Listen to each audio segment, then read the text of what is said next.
You're the failure. You're just a burden we won't carry anymore. Get out. That's what my mother said, standing in the kitchen of the house I scrubbed, cooked in, and quietly cried inside for years. Dad didn't argue. He just looked away and slid a set of house keys across the table. Not to me. To my brother. They gave him everything. Our family business.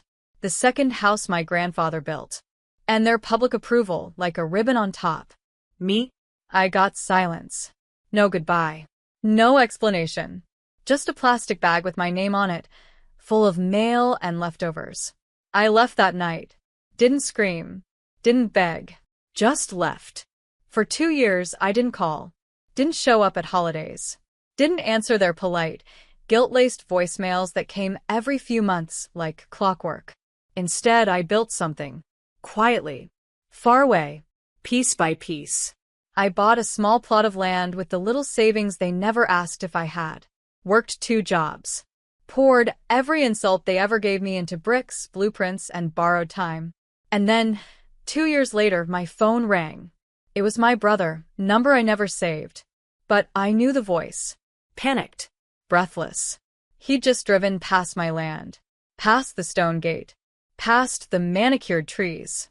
Past the new roof with solar panels and the custom glass entryway. And all I heard was him shouting into the phone.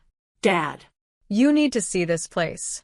She built a whole life without US. My name is Emery Blake, I'm 36. And if you think you know how this ends, stay tuned. Because the ones they threw out, sometimes they don't just rise. They rise louder. After that call, I waited. Not because I wanted them to come, but because I knew they would. Curiosity always follows cruelty. Especially when the person you discarded starts glowing in a place you can't reach. 2 days later, a familiar car crawled past my fence. Dad's. He didn't park. Just slowed down enough to stare. I stood on my porch with a cup of tea, not waving, not smiling. Just existing, which, in their world, was already too much. I watched him drive off, and something in me, something I didn't know was still waiting, finally exhaled. That night, my inbox lit up. Mom. Subject line. We should talk. I opened it. Emery. We didn't mean for things to get so distant. We were just trying to do what was best for everyone. Your brother needed help starting out. You seemed fine on your own. Let's reconnect. Maybe we can come see the house sometime. No apology. No ownership. Just revision. They were trying to write themselves into Act 2 of a story they abandoned at Chapter 1. I didn't reply, but I forwarded the email to myself with the subject. When they pretend they didn't push you. Then I got in my truck, drove into town, and picked up paint samples. I was planning a mural. For the side wall facing the road. A message. Not in words, but in color. In defiance. In presence. Because I wasn't just living. I was seen. And no amount of memory washing could unbuild what I built from nothing. 3 weeks later, they showed up unannounced. I was planting lavender when I heard the car door slam. Dad first. Then Mom, in heels too sharp for gravel, wobbling her way up my stone path like she owned it. They didn't knock. They stood at the edge of the porch like tourists at a monument they never funded. Mom looked around, eyes scanning the wooden beams, the iron lanterns, the details they never believed I could afford. You did all this yourself? She asked, as if I had stolen the land from under someone else's name. I stood up, dirt on my gloves, and said nothing. Just let the silence stretch like wire between us. Dad finally spoke. You should have told us you were doing so well. I tilted my head. You told me I was a burden. I assumed my silence would be a relief. Mom flinched. Not from guilt. From being quoted. We were under stress, she muttered. Your brother was going through a lot. We didn't think you'd thrive. I offered. Survive. She didn't answer. I pointed to the mural, now finished, across the side of the house. It showed a small girl planting seeds while faceless hands tossed stones behind her back. Above it, painted in gold. Watered by rejection. Rooted in self. They stared at it, speechless. I don't need you to like it, I said. I didn't build this for applause. They left without walking inside. No hugs. No tears. No false promises. Just two shrinking silhouettes in my rearview mirror. And a field of lavender blooming in their place. Days passed. Then a week. Silence again, but this time, it wasn't cold. It was earned. And then, without warning, the message came. From my brother. A photo. The family business, the one they gave him, shuttered. Windows boarded. For lease, sign crooked in the dirt. Captioned with one bitter sentence. Hope your little garden's worth more than our legacy. Our legacy. The same legacy that I was told I wasn't good enough to touch.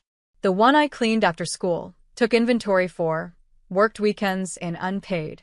He ran it into the ground. Hired friends. Ignored the books. Refused advice.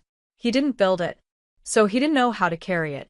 And now he was angry that I hadn't crumbled in his shadow. I didn't reply, but I printed the photo, taped it behind my front door. Not out of pettiness, out of memory. A reminder that not all gifts are blessings, and not all exclusions are losses. The next day, I opened the envelope that had been sitting on my desk for months. The deed to my land. Fully paid. No loans. No cosigners. Just me. I signed the back. Stamped the official record. Filed it with the county. Ownership not just of land. Of story. Of self. They gave him walls. They gave me air. He suffocated in his inheritance. I learned how to breathe on my own. And the air was sweeter than anything money ever bought. The story might have ended there, but people like them don't leave loose ends. Mom emailed again. This time with a photo of her and my brother at a charity gala. Dressed to impress. Caption. Still standing. Family always finds its way. No greeting. No context. Just a not-so-subtle reminder that they still had each other. Still standing. I stared at that phrase longer than I should have. Because standing and growing aren't the same thing. And roots, once ignored, don't return to the soil that starved them. So, I posted something of my own. A photo of the greenhouse I'd finished building. My hands covered in soil. A caption that read, "Some of us weren't handed anything, so we built everything we needed. By hand. In silence." The response? Hundreds of shares. Messages from people I hadn't spoken to in years. I needed to see this today. You're doing more than growing, you're thriving. I wasn't looking for validation. But for once, I felt seen on my own terms. Later that evening, my neighbor came by with fresh bread. She glanced at the mural and asked, "What inspired it?" I paused, then said, "Family, and what blooms after them." She smiled like she understood, and I think she did, because sometimes family builds your foundation, and sometimes they're just the fire that teaches you how to rebuild. Either way, you grow. Fall rolled in quietly, bringing amber leaves and early dusk. I spent most of my evenings on the porch now, tea in hand, peace in my chest. That's when the letter came. Not an email, not a text, a real, handwritten letter with my name carefully penned on the envelope. It was from Dad. "Emery, I drove past again last week. I don't think you saw me. The place looks beautiful. You did more with your piece of land than I ever did with the whole business. I still don't know how to talk to you. I don't know how to undo the way we hurt you. But I wanted to say, I see it now. We got it wrong. I hope you're happy. Dad." There was no manipulation. No ask. Just words. Late, but almost honest. I didn't cry. I didn't write back. But I folded the letter and placed it inside the same folder that held the property deed. Not as a keepsake. As a record. Proof that people can change their words, even if they never change their choices. Later that night, I sat under the string lights in my backyard, watching the shadows dance along the mural. My land was quiet, but my heart wasn't empty. Because this, all of it, had taught me that home isn't inherited. It's claimed, built with hands no one believed in, protected by boundaries no one respected, and filled with love that doesn't ask for proof. They may have given my brother the title, but I made something untouchable. Winter came, and with it, silence. Not the kind I feared anymore. The kind I chose. The letter from Dad was the last I ever received. No follow-ups. No visits. No staged family interventions. They had said their piece.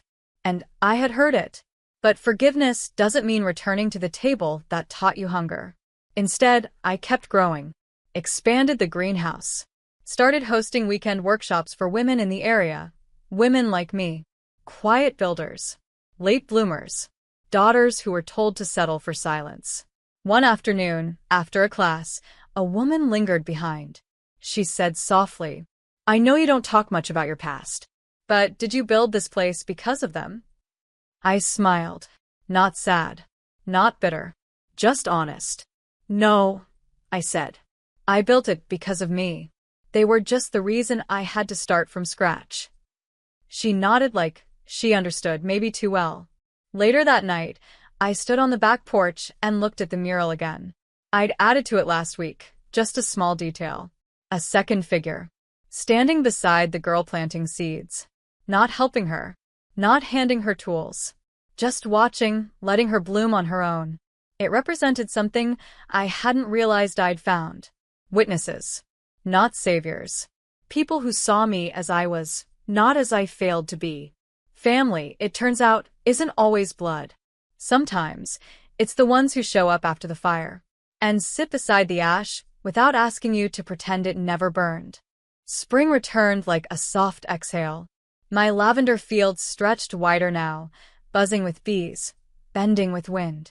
The greenhouse thrived. And so did I. I received one final delivery in the mail, a legal notice. My brother had defaulted on the business loan. They had used the family home as collateral. It was gone. The empire they gave him had crumbled. The inheritance they thought was legacy had become debt. For a moment, I wondered if I should feel something. Pity. Vindication. But all I felt was distance. Like watching the end of a movie you walked out of years ago. A week later, a local magazine asked to feature my land. The lavender, the murals, the workshops. They titled the piece, "From Discarded to Rooted, a woman who built backward and bloomed anyway." I didn't post it. Didn't send it to them. Didn't need to. Because my revenge was never meant to be loud. It was always this. Living well. Without them. That weekend, a little girl from the neighborhood brought me a drawing. Stick figures in front of a purple field. One of them had curly hair and muddy gloves. Below it she wrote, "I want to grow up just like you. The kind of lady who makes things stay alive." I hung it beside the mural. Because sometimes, the real legacy isn't in what you're given. It's in what you plant, what you protect, and what grows because you refuse to stay buried.